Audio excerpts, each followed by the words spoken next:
Hello दोस्तों। आज की इस महत्वपूर्ण क्लास में हम इंडियन कॉन्स्टिट्यूशन के 12 शेड्यूल्स को बहुत विस्तार से समझेंगे और अंत में आपको इसको याद करने की एक ट्रिक भी बताऊंगा। ये टॉपिक यूपीएससी और एसएससी एग्जाम्स दोनों के लिए बहुत महत्वपूर्ण है। जब 26 जनवरी 1950 को हमारा संविधान लागू हुआ, तब उसमें सिर्फ 8 शेड्यूल्स थे, लेकिन वक्त के साथ ज़रूरत बदली और आज हमारे पास 12 शेड्यूल्स हैं। इन 4 नए शेड्यूल्स को अलग-अलग अमेंडमेंट्स के जरिए जोड़ा गया है। 9th शेड्यूल, इसे फर्स्ट कॉन्स्टिट्यूशनल अमेंडमेंट एक्ट 1951 के द्वारा जोड़ा गया। 10th शेड्यूल, इसे 52nd कॉन्स्टिट्यूशनल अमेंडमेंट एक्ट 1985 के द्वारा जोड़ा गया। 11th शेड्यूल, इसे 73rd कॉन्स्टिट्यूशनल अमेंडमेंट एक्ट 1992 के द्वारा जोड़ा गया, जो पंचायती राज से डील करता है। 12th शेड्यूल, इसे 74th कॉन्स्टिट्यूशनल अमेंडमेंट एक्ट 1992 के द्वारा जोड़ा गया, जो म्यूनिसिपैलिटीज से डील करता है। अब हम हर एक शेड्यूल्स को इतनी गहराई से समझेंगे कि एग्जाम्स में कोई भी कंफ्यूजन ना रहे। शेड्यूल 1, भारत का अस्तित्व। पहला शेड्यूल हमें दो मुख्य बातें बताता है: भारत की स्टेट्स और यूनियन टेरिटरीज के नाम और उनका टेरिटोरियल जुरिडिक्शन, आधिकारिक क्षेत्र। यूपीएससी के लिए ये बात याद रखिएगा कि जब तक किसी नए स्टेट जैसे कि तेलंगाना का नाम इस शेड्यूल में नहीं लिखा जाता, तब तक उसे ऑफिशियली स्टेट नहीं माना जाता। ये बिल्कुल वैसा ही है जैसे जब तक आपका रोल नंबर रिजल्ट लिस्ट में नहीं आता, आप सेलेक्ट नहीं माने जाते। शेड्यूल 2, पैसा और अधिकार, सैलरीज एंड एमलमेंट्स। दूसरा शेड्यूल बात करता है प्रिविलेजेस, एमलमेंट्स और सैलरीज की। यहाँ यूपीएससी एस्पिरेंट्स को ध्यान देना चाहिए कि इसमें किस किस का नाम शामिल है और किसका नहीं। प्रेसिडेंट ऑफ इंडिया और गवर्नर्स ऑफ स्टेट का नाम शामिल है। स्पीकर और डेप्यूटी स्पीकर लोकसभा और स्टेट असेंबलीज के, उनका नाम शामिल है। चेयरमैन और डेप्यूटी चेयरमैन राज्यसभा और स्टेट लेजिस्लेटिव काउंसिल्स के, उनका नाम शामिल है। सुप्रीम कोर्ट और हाई कोर्ट के जजेस और controller and auditor general of India CAG का नाम शामिल है। लेकिन याद रखिए, इस लिस्ट में attorney general, prime minister, election commissioner या फाइनेंस कमीशन के मेंबर्स का नाम नहीं है। एग्जाम में अक्सर ये नाम देकर कंफ्यूज किया जाता है क्योंकि पीएम एक एमपी की तरह ट्रीट किए जाते हैं। शेड्यूल 3, शपथ, ओथ्स एंड अफर्मेशंस। तीसरा शेड्यूल शपथ यानी ओथ की बात करता है। इसमें union ministers, parliament, election candidates, MPs, supreme court, high court जजेस, सीएजी, स्टेट मिनिस्टर्स और एमएलए कैंडिडेट्स की शपथ लिखी है। ध्यान दें, प्रेसिडेंट, वाइस प्रेसिडेंट और गवर्नर की शपथ का जिक्र यहाँ नहीं है, क्योंकि उनके लिए संविधान में अलग से आर्टिकल्स जैसे कि आर्टिकल 60 दिए गए हैं। साथ ही अटॉर्नी जनरल यहाँ भी नहीं है, क्योंकि वो प्राइवेट प्रैक्टिस भी कर सकते हैं और उन्हें गवर्नमेंट सर्वेंट नहीं माना जाता।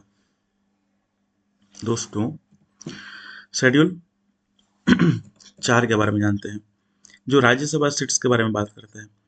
चौथा शेड्यूल बताता है कि किस स्टेट और यूनियन टेरिटरी को राज्यसभा में कितनी सीट एलोकेट होंगी। जैसे कि हरियाणा को 5 सीट्स मिली हुई हैं। ये एलोकेशन पॉपुलेशन के बेसिस पर होता है। शेड्यूल 5 और 6 के बारे में जानते हैं। ट्राइबल एरियाज का एडमिनिस्ट्रेशन। फिफ्थ शेड्यूल, ये पूरे देश के शेड्यूल एरियाज और शेड्यूल ट्राइब्स के एडमिनिस्ट्रेशन और कंट्रोल से जुड़ी बातें बताता है। सिक्स्थ शेड्यूल, ये थोड़ा स्पेशल है क्योंकि ये सिर्फ 4 नॉर्थ ईस्टर्न स्टेट्स के ट्राइबल एरियाज की बात करता है: आसाम, मेघालय, त्रिपुरा और मिजोरम। इसको याद रखने के लिए एक ट्रिक है, ATMM, आसाम, त्रिपुरा, मेघालय और मिजोरम। दोस्तों, 7th शेड्यूल, पावर का बंटवारा। 7वां शेड्यूल हमारे फेडरल स्ट्रक्चर की नींव है, क्योंकि ये यूनियन और स्टेट्स के बीच पावर को डिवाइड करता है। इसमें तीन लिस्ट्स हैं: यूनियन लिस्ट, स्टेट लिस्ट और कंकरेंट लिस्ट।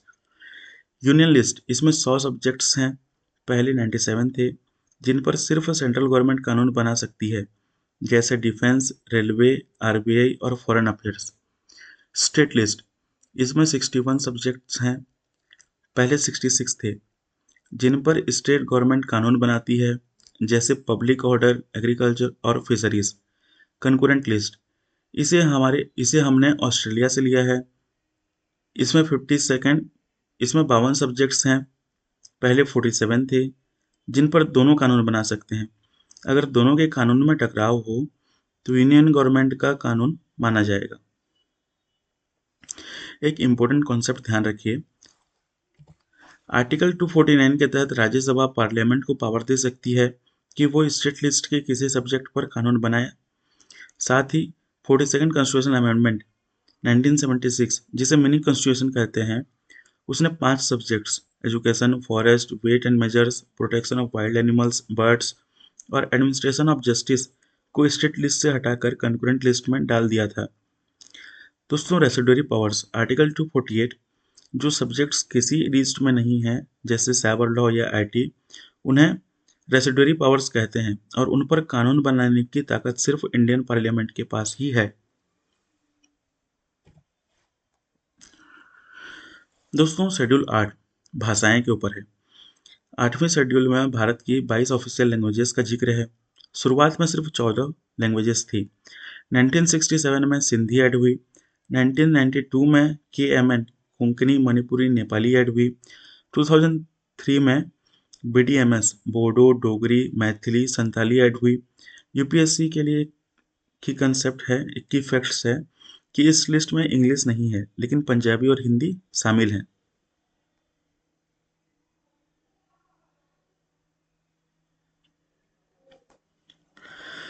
नाइन्थ शेड्यूल के बारे में जानते हैं, जो जुडिशियल रिव्यू और लैंड रिफॉर्म्स की बातें करता है। यह शेड्यूल सबसे विवादित रहा है। इसे फर्स्ट अमेंडमेंट से लाया गया था ताकि लैंड रिफॉर्म्स और जमींदारी एवोल्यूशन कानून को कोर्ट से बचाया जा सके।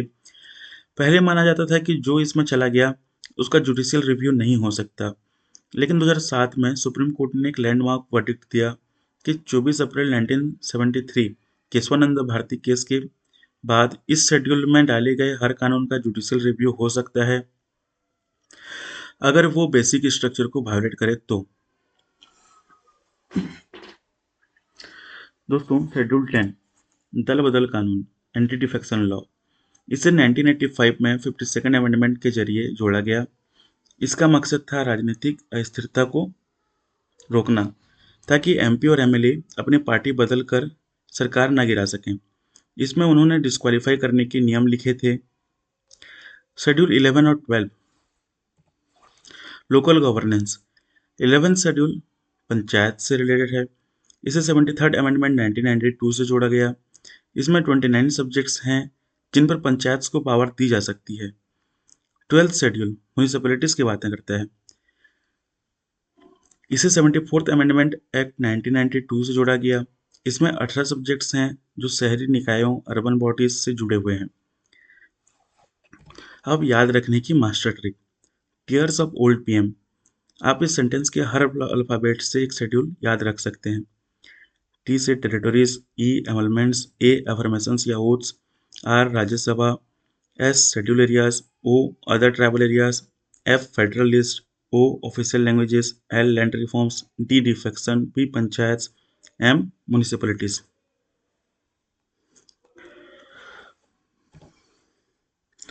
दोस्तों, यूपीएससी ने इस टॉपिक पे कुछ क्वेश्चंस भी पहले पूछ चुके हैं। कौन सा शेड्यूल एंटी डिफेक्शन से डील करता है? आंसर है 10th शेड्यूल।